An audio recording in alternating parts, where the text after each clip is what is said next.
Allohim Rahmon Rahim, mehr muruvvat sohibim. Sen o'zing bandalaringni haq yo'llariga boshlovchi, yuraklarga niyat soluvchi, niyatni haqiqatga aylantiruvchi zotdirsan.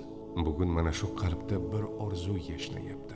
Ota-onamni Ka'batulloh sari olib borish, ularni o'sha muborak makon, sening uyingga, bandalarning eng ulug' sajda joyiga eltish orzusi. Ya Rabbim, qalbimdagi bu niyatni, so'zlarimni, duolarimni ijobat ayla.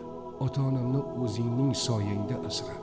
Ularning har bir nafasini baraka, har bir qadamini savob, har bir ko'z yoshini mag'firatga aylantir. Parvardigor, ular menga hayot hadya qildilar, mehr bilan o'stirdilar, kechalar bedor bo'ldilar.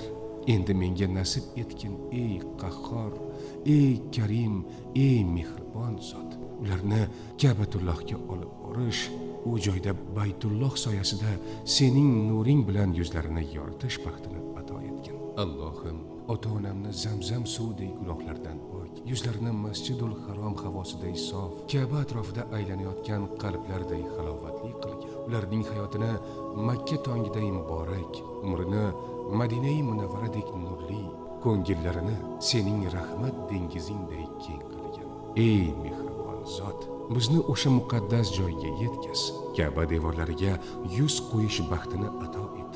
Har bir aylanamizda tavof farishtalarining omini, har bir duoyimizda sening rahmating hamroh bo'lsin. Allohim, sen bizni o'zingning uyingga mehmon qilgin. Men esa o'sha yo'lning eng baxtli yo'lovchisi bo'lay. Ota-onam qo'lidan ushlab, Zamzam suvdan ularning qo'lidan ichib, Ka'batulloh qarshisida labbayk, Allohumma labbayk deb turgan bir farzand bo'lay. Ey Ka'batullohning egasi, ey Rahmon, ey Rahim, ey G'affor, ey Karim, niyatimni ijobat qil, duoyimni qabul et. Ota-onamni shunday ulug' safarga eltish nasibasini yoz va o'sha onlarda sen o'zing bizni quchog'ingga ol. Amin.